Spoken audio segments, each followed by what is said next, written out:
Electronic print media के सभी मित्रों को नमस्कार। मेरा 2 दिवसीय संगठनात्मक प्रवास तेलंगाना में आज से प्रारंभ हुआ है। आज दोपहर सिकंदराबाद पार्लियामेंट्री क्षेत्र के एससी के प्रमुख कार्यकर्ताओं के साथ मीटिंग हुई और अभी एससी मोर्चे के स्टेट ऑफिस बियरर की मीटिंग और डिस्ट्रिक्ट इंचार्ज की मीटिंग के बाद हम लोग आप सबके सामने उपस्थित हैं।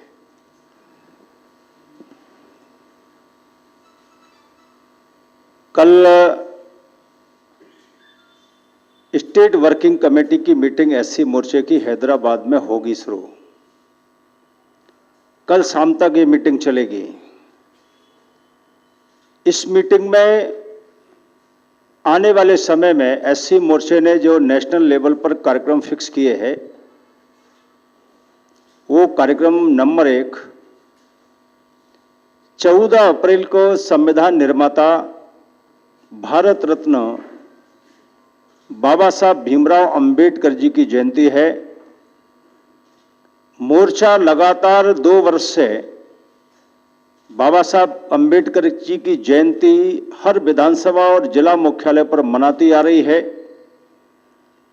पिछली बार कोरोना से उबर के हमने 1 सप्ताह तक अंबेडकर जयंती मनाने का काम किया, जिसमें एक सोशल मीडिया अभियान भी कैंपेन चलाया था। Social media campaign, Ambedkar ji ने देश के लिए क्या किया है, 370 के खिलाफ क्या बोला, धर्मांतरण के खिलाफ क्या बोला, महिलाओं के लिए क्या किया, गरीबों के लिए क्या किया, संविधान में क्या लिखा, मजदूरों के लिए क्या बोला, ऐसा सबका सोशल मीडिया कैंपेन हमने पिछली बार चलाया था। इस वर्ष 14 अप्रैल से फिर हमने अंबेडकर जयंती पखवाड़ा मनाने का तय किया है। 14 अप्रैल टू 5 मई तथागत भगवान बुद्ध जयंती तक। जैसा हमने पहले एससी वस्ती संपर्क अभियान चलाया था, अब की बार पूरे देश में एससी का विलेज है, एससी की बस्ती है, एससी का वार्ड है, जिनमें एससी के लोग केंद्र सरकार की योजनाओं से यदि कहीं वंचित रह गए हैं, ऐसी लगभग 12 योजनाएं हैं, जिसमें प्रधानमंत्री आवास है, आयुष्मान है, 12 रुपए का 2 लाख का बीमा है, जनधन खाता है, विकलांग पेंशन है, दिव्यांग पेंशन है, किसान सम्मान निधि है, वृद्धावस्था पेंशन है, उज्ज्वला योजना है, प्रधानमंत्री अन्न योजना है, गरीबी रेखा का कार्ड है।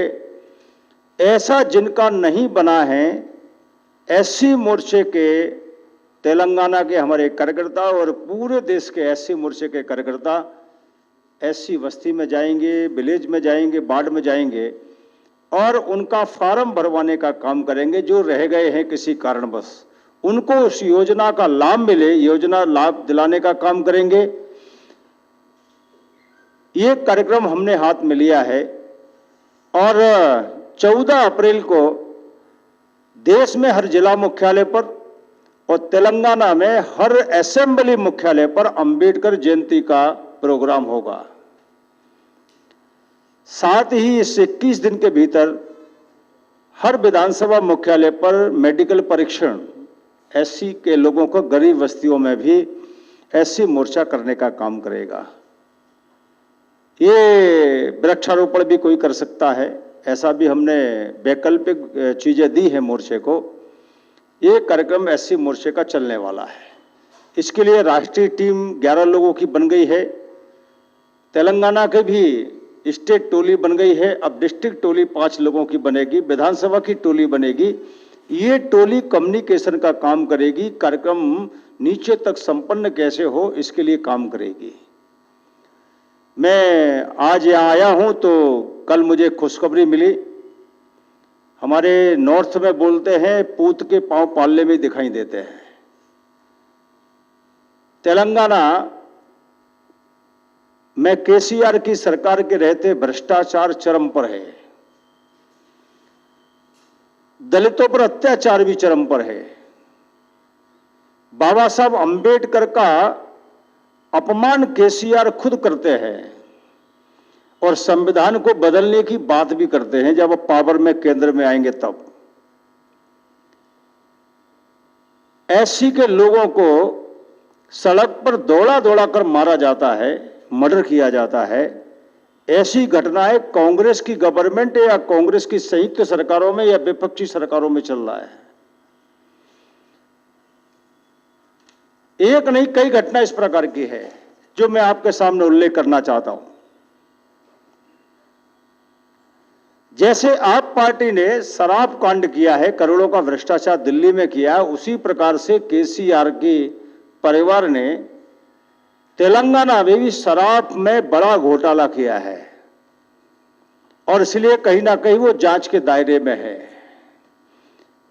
वो बचने का काम कर रहे हैं, लेकिन मुझे कहता है पाक साफ होता है तो सीधा बोलने का काम करता है। अब एक जानकारी और मिली है, केसीआर बाबा साहब अंबेडकर जी के स्टेचू लगा रहे हैं। स्टेचू लगा रहे हैं, हमारा कोई विरोध नहीं है, लेकिन 1 साल पहले जब वो दिल्ली गए थे तो प्रेस के सामने बयान दिया था कि अगर हम केंद्र की सत्ता में आएंगे, पावर में आएंगे, तो हम अंबेडकर जी के द्वारा लिखे हुए संविधान को बदल देंगे। हिंदुस्तान के अंबेडकर जी के लिखे हुए संविधान को बदलने का मतलब है गरीबों के अधिकारों को छीनना, दलितों के आरक्षण को छीनना।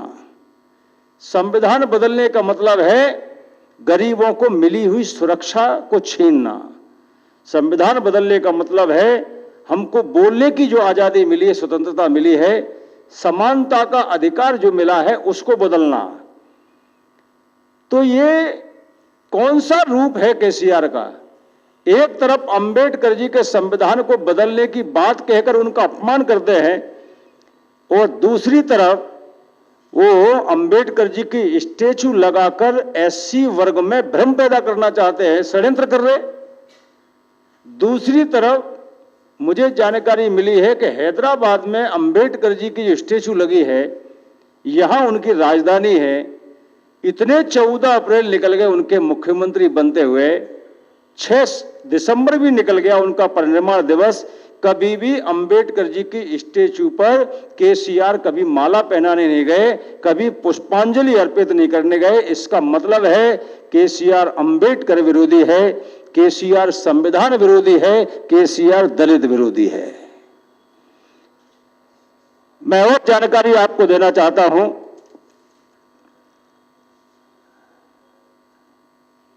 यहां पर जो गरीब दलित परिवार है उसको 3 एकड़ जमीन देने का वादा केसीआर ने किया था। आपने दलितों का वोट लेकर सीएम बन गए, दलित ताकता रहा कि 3 एकड़ जमीन कब मिलेगी, तो दलित को तो 3 एकड़ जमीन वादा करने के बाद भी आपने दिया नहीं, लेकिन आपने 100 एकड़ का फार्म हाउस बना लिया। इसका मतलब है कि आप केवल दलित विरोधी, संविधान विरोधी, अंबेडकर विरोधी नहीं, आप गरीब विरोधी भी हैं। एमआईएम के पार्टी के जो कार्यकर्ता हैं वो दलितों को दौड़ा दौड़ा कर मर्डर करते हैं और केसीआर को मुख्यमंत्री रहते हुए एमआईएम के कार्यकर्ताओं को तुरंत कार्रवाई करनी चाहिए थी। लेकिन बीजेपी का जब आंदोलन हुआ, जब दबाव पड़ा, सरकार की बदनामी हो रही थी, उसके बाद कहीं ना कहीं कार्रवाई होती है। कानून का मतलब होता है तुरंत रिएक्शन करना, एक्शन करना। ये पार्टी, ये सरकार का काम होता है। लेकिन केसीआर के रहते जब तक बीजेपी आंदोलन नहीं करती है तब तक कोई भी काम नहीं होता है। सोशल वेलफेयर कॉर्पोरेशन हमारा है, 1 लाख रुपए, 1 लाख एप्लीकेशन गरीबों की इस सोशल वेलफेयर कॉर्पोरेशन में अभी तक पेंडिंग है, जो एससी की योजनाओं के लिए लाभ देने के लिए है। लेकिन केसीआर को फुर्सत नहीं है कि इन 1 लाख गरीबों को पेंडिंग एप्लीकेशन को कोई टाइमली 8 दिन देकर, 10 दिन देकर, 15 दिन देकर उनका निदान करे, ये उनको फुर्सत नहीं है। और इसलिए मैं कहना चाहता हूं कि एक तरफ नरेंद्र मोदी है जो बाबा साहब के पंच तीर्थ बनाते हैं, जो बाबा साहब के संविधान में सभी को बराबरी का हक मिले, इसके लिए वो 12 मंत्री बनाते हैं। एक तरफ नरेंद्र मोदी है, 35% SC ST के लोगों को ये गरीब कल्याण योजनाओं का लाभ मिल रहा है, मकान मिल रहा है, जो कांग्रेस के समय में झोपड़ी थी। शौचालय कांग्रेस के समय में नहीं था, लेकिन मोदी जी दे रहे। फ्री चावल मोदी जी दे रहे हैं, लेकिन केसीआर ने मुख्यमंत्री रहते हुए कभी एक चावल का दाना भी गरीबों को फ्री नहीं दिया। और इसलिए कल की जो कार्य समिति होगी उसमें राजनीतिक प्रस्ताव भी आएगा, और साथ में केसीआर जो संविधान के खिलाफ बोल रहे हैं, जो संविधान का अपमान कर रहे हैं, उनके खिलाफ भी मोर्चा कहीं ना कहीं बस्ती संपर्क में भी हमने ये बात कही थी, और अभी जाएंगे तो ये बात भी कहीं ना कहीं बताने का काम करेंगे। ये जानकारी मुझे आप सबको शेयर करना थी। बहुत बहुत धन्यवाद। एक चीज का मैं और अंत में बोलना चाहता हूं, MLC का जो चुनाव हुआ है 4 सीटों पर, उसमें शिक्षक कैटेगरी का जो चुनाव, टीचर्स कैटेगरी का चुनाव हुआ है, उसमें भारतीय जनता पार्टी विजयी हुई है। ये इस बात का संकेत है कि आने वाले विधानसभा चुनाव में भारतीय जनता पार्टी का कमल पूरे तेलंगाना में खिलेगा, और पार्टी के नेतृत्व में यहाँ एक अच्छी सरकार बनेगी। यहाँ दलितों का संरक्षण होगा, गरीबों का संरक्षण होगा, संविधान के अनुसार चलने वाली सरकार बनेगी। और ये कहीं ना कहीं मोर्चा पार्टी में एक आधार बन के काम कर रहा है, और हमें आशा है कि आने वाले समय में बीजेपी बड़े बहुमत के साथ जनता का विश्वास जीतकर आगे आएगी। Thank you.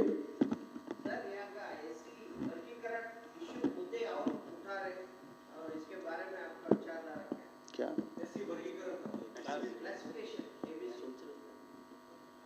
मुझे लगता है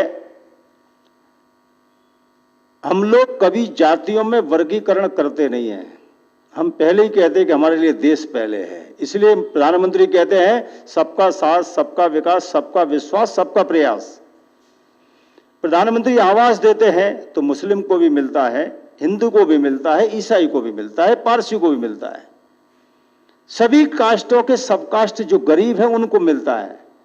हमारा उद्देश्य ही है सबका विकास और सबका विश्वास, इसलिए हम जातियों में वर्गीकरण नहीं करते हैं।